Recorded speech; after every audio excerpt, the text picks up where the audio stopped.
Ann Cornick from Paint and Porcelain Exchange. I'm here to teach beginners how to get started in China painting and also to keep those of you that have been painting a while motivated. Today we're going to be talking about shadow leaves. Now, not just shadow leaves. There are a lot of things you can do as shadow. And so as many of you know, and I'm sure as many of you do, I collect plates from many different painters, and I have them here in my studio so that I can look at them. I have plate racks right in front of me over on the wall to the right of me where I put those artists' works so that it can inspire me. And I hope you do the same thing. Now, you don't see me do a lot of shadow leaves, and there is a reason for that. I feel like when you do a shadow leaf, there should be a reason for doing your shadow leaf. If you do too many shadow leaves on a piece, then what ends up happening is you get so many shadow leaves on there that it looks like nothing but shadow leaves, and you defeat the purpose. Shadow leaves are there to add depth to your piece, to make it look like there's something in the background. So we're going to talk about a number of things. The thing is, we're going to talk about colors that you can do for shadow leaves, because it's important to know that the color you choose has a lot to do with the effect you get. And then we're going to talk about how I do it and how others do it. So let me show you a few examples. I think that's the best place to start. This is a shadow leaf that we did, if you painted with me, on our pom-poms. These are the shadow leaves. Now, a couple of things. You don't want them to be real well defined. You want them to be in a complementary or a color of some kind, and you want them to sort of mimic the leaves that you have there. So this is the pom-pom bowl that we did. I haven't really shared this except recently online. Now there's a lot of shadow leaves on here, and I wouldn't recommend this if you had a heavy background, because I think it would make the background look choppy. But there's no background on here, and I outlined all of my pansies with ink, with pen, pen and China paint. And I'm going to put a little color on the border, but I think just adding these shadow leaves kind of helped it a lot, and I was kind of pleased with it. Now, the shadow leaves have to mimic the actual leaf. So you can see there's the real leaf, and see the one down here at the bottom? You see how it comes out to a point? That's kind of what I wanted. Now, my pansies have points on them here. Some of them are rounded. It just depends what's in your area. So you have to go out and study your leaves. That's real important. It's not just a matter of putting something in the background. You want it to be realistic as it pertains to the flower or the piece you're working on. Now here's one I did. This was my very first workshop with everybody in the Wild Rose workshop.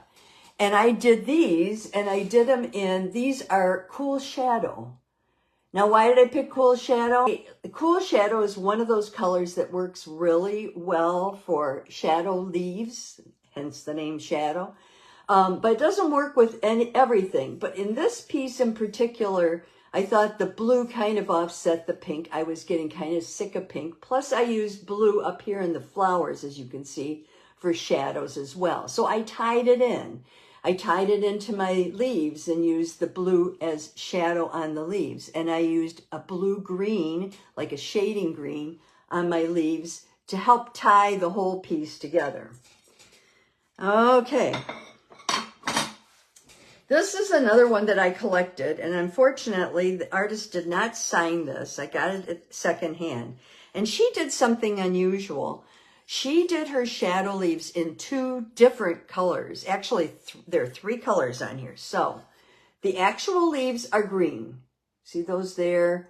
And there's a few here, and there's a few up here. Okay. The actual shadow is, the actual leaves are green. Then she went through, and I have to be able to find these easily. Okay, and she added, like up in here, she added a blue kind of leaf. Down here, she added the turquoise leaves. And she also has some purple in here. And she kind of hinted at some purple leaves down there and down there.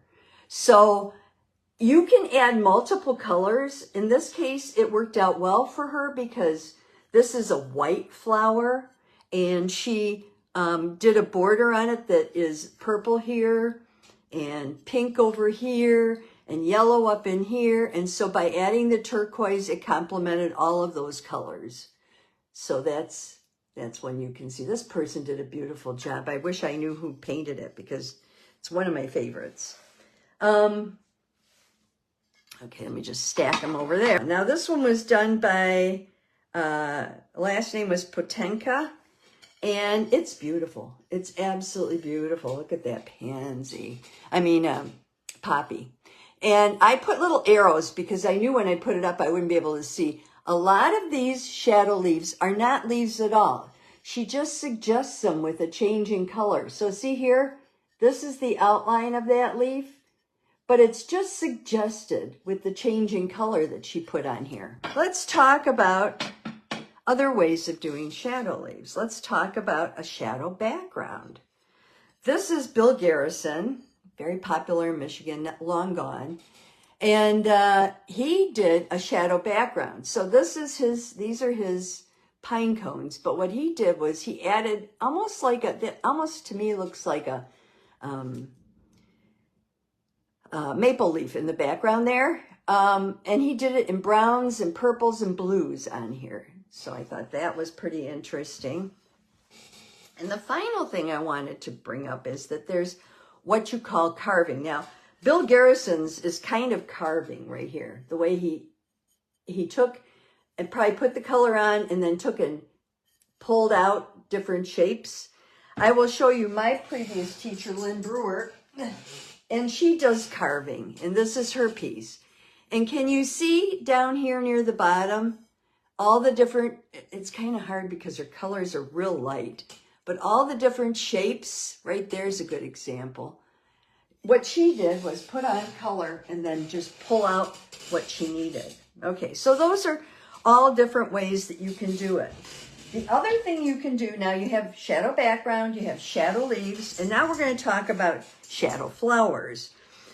This plate is a signed plate, and it's from England, and it's a Dalton plate. I love it. I have a set of these.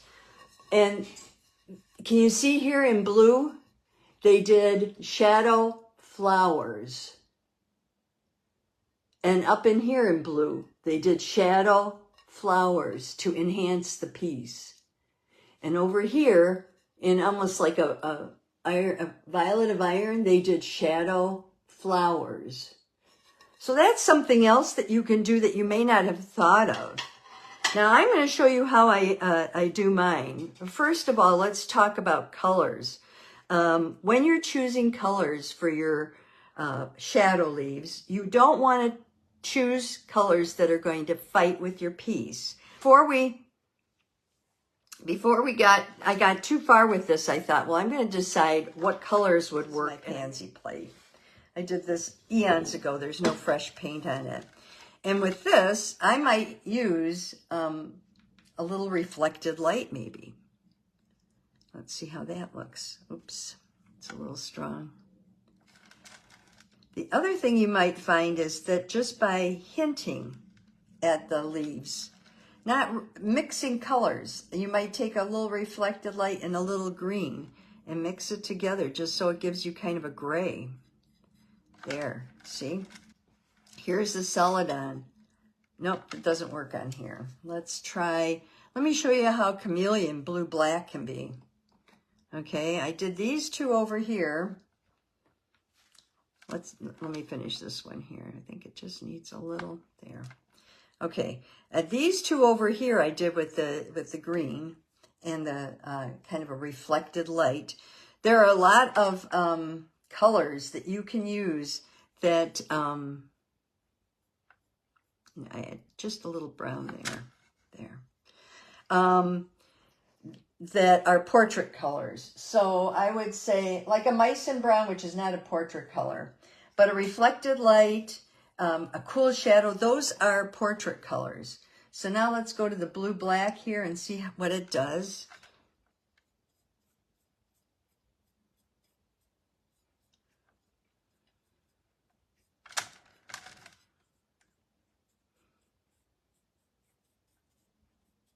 And remember, you have to know the shape of the leaf that you're imitating in order to, and then let's do a cool shadow here, in order to really get an accurate shadow leaf. Just making it raggy imitates these. There's a shadow leaf here. That was done with green. But I don't want to do too many on here. I just wanted to give you an idea of how you could do them. Now, there is a third way of doing things, and we talked about carving. And carving is something that, I had tiles here. Oh, here it is. Carving is something that you do with a silk. I think a silk works best. So what I do is I take and I paint the background, okay? I'm going to paint the background in. Let's do it with a color that you'll be able to see a little better. Let's do a warm brown gray, okay? This is warm brown gray. Now, a lot of times on a vase and things, I just paint in a neutral background like this just to give me an idea of, you know, where I'm going to put things. And I do it real quick. I don't spend a lot of time on it because I really want it to just kind of lay out the piece for me. So I go every which way. I leave any of the edges if they're not too horrible. Some of these are a little too well defined. Okay. And then I might just do this. This is like a background for putting on things. Little pomp. I'm gonna do a rose here. A little bit of a rose here, just so you can see what I'm thinking. Can you see the rose coming in?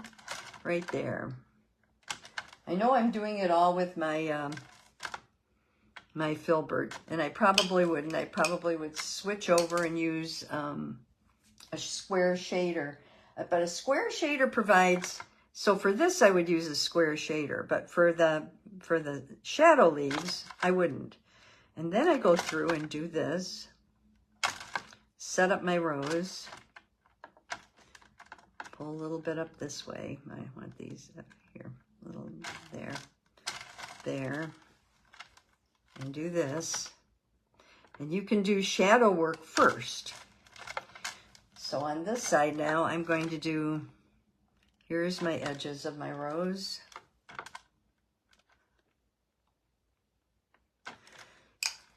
And I will finish the rose later. But in the meantime, I've got these leaves out here. A few leaves around here. Maybe another one here. Let's go with warm brown gray. Green, it's not quite as, okay.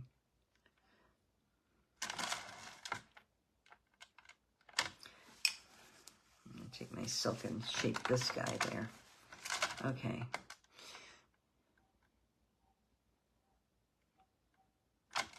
So I'm putting some regular leaves in here, and then I'm just going to leave this background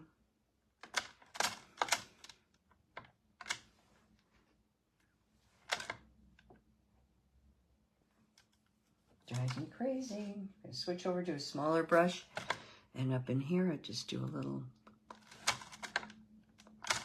and maybe here. And maybe over here. Oops, let's bring that down a little. So this is just doing a quick and dirty just to show you what I mean by carving. So, okay, that's my, I want it to look like something so you can at least tell what I'm doing. So these are my primary pieces, okay? And then, of course, you're going to go in and you're going to shape your rose. And I'm not going to smooth all these out, but you get the idea.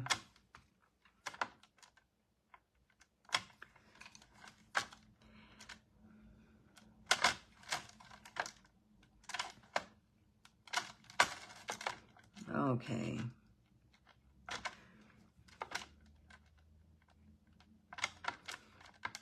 Alrighty. Now, I'm not going to smooth it all out, but what you will do then is you go back. I'm going to have to use a Q-tip to do this. There's a leaf. And I might come down a little further there. And then I turn it and say, okay, where's the leaf? Here's a leaf here. See, I see a leaf there. And, oh, there's one down here. So I'm going to take off the background and leave the leaf.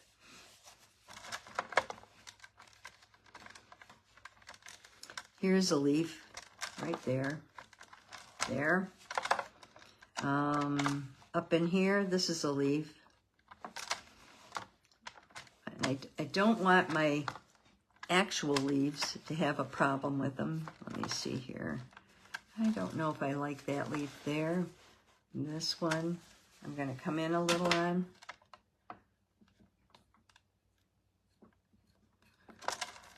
And then up here, I'm going to find some leaves. And probably the best example of how to carve out is down at the bottom there. But I'm going to go in and carve out.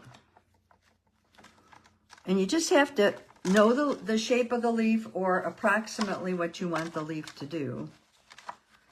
And you just keep playing with it and keep adding to the background. Carve in a little at a time. And I've got some background put on. Then I can go back, use a different color, maybe a blue-green now, and just make some more shadow leaves.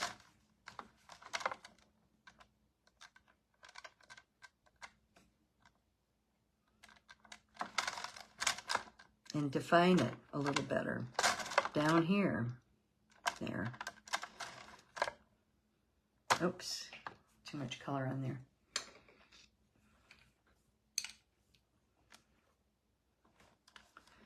And maybe here, I want to define that a little better. There we go.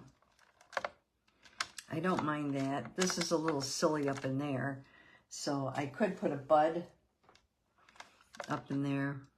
Oh, too dark. Let's get a lighter, get a better, there we go.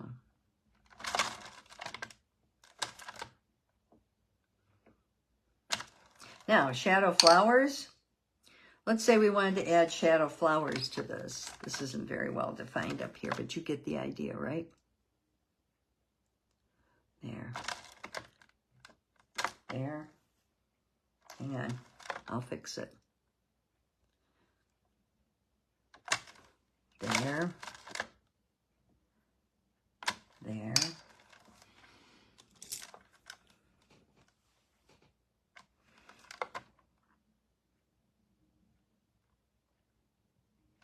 Okay. Ah, come here, you. I'm running out of steam here. Okay. You know how you do like this? That gives you little thorns. Okay, so I've got those colors in there now. This is a little bit much. Mix a little red with it, it'll turn it more gray. Okay, so now I've got all this done. Let's just make that look better there. Okay, and this obviously I still need to pull in and fix up, but I'm not going to do that because we're just showing the background to you. Yeah. Okay, and then if I want to add in others, I can do it, and I can use my my filbert, or I can use a small brush like this and just add them in. Do a little blue maybe. And just add them in. So they look like this.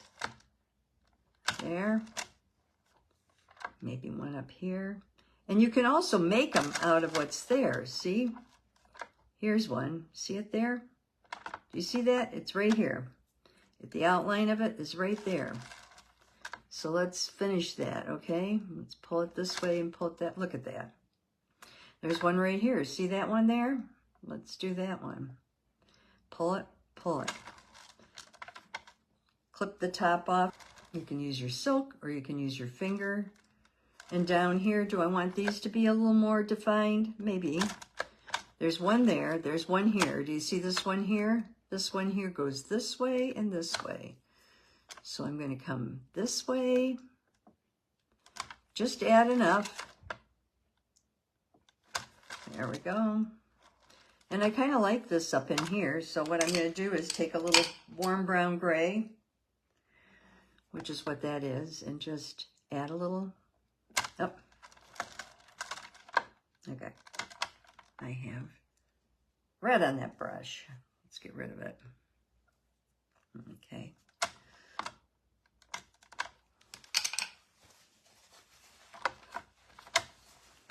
So you can use your silk, you can use your Q-tip, you can use your finger, and you're just going to define these a little better. There we go. So that just gives you an idea. When I do my shadow leaves, I usually start out with my shadow leaves. Then I lay out my design. Like I knew when I did these shadow leaves, I left a section in the center so that I could just go ahead and add the rows.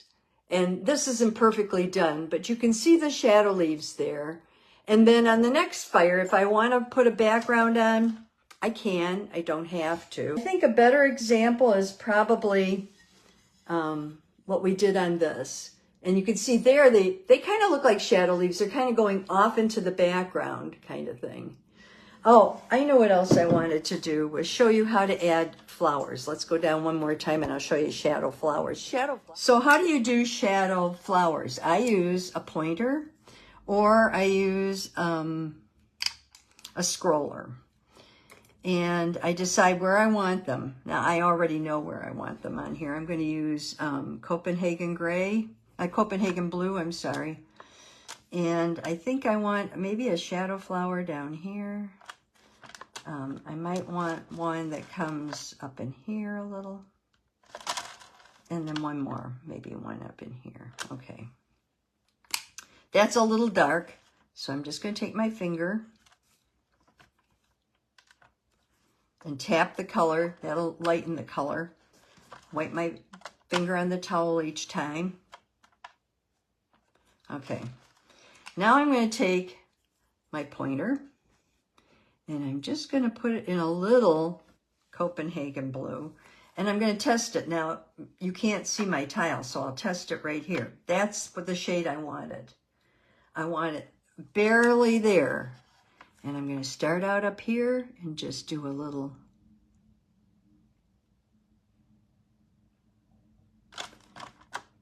Maybe something like this.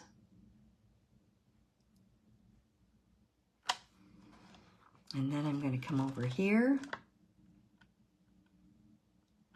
I actually really like the colors on this. How did I choose the color? I wanted a blue flower to complement the pink. I like blue and pink together. You could have chosen another color, but it has to be one of those shadow colors. So what I would suggest is if you don't know what you want to do and you're trying to decide, and this should have been a little more like this.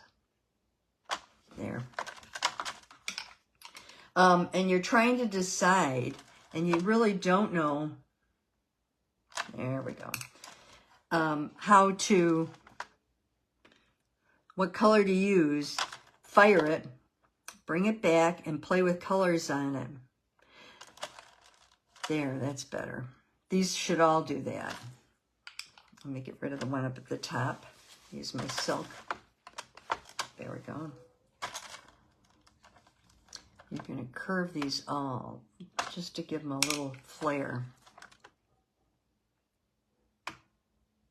These are shadow flowers or shadow decor. You can add whatever you want. It's entirely up to you. The one at the bottom I actually did a pretty good job of.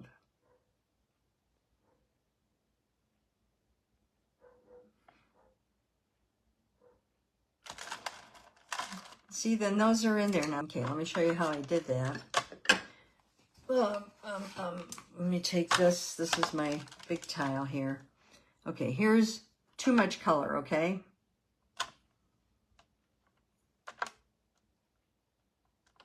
Okay? And I have my towel here. right next to me. All right. So I'm going to take and tap it, tap it, tap it, wipe, wipe, tap it, wipe, wipe, tap it, wipe, wipe. Try to do it the same direction as whatever it is you're tapping so you don't smear it. See how the color disappears?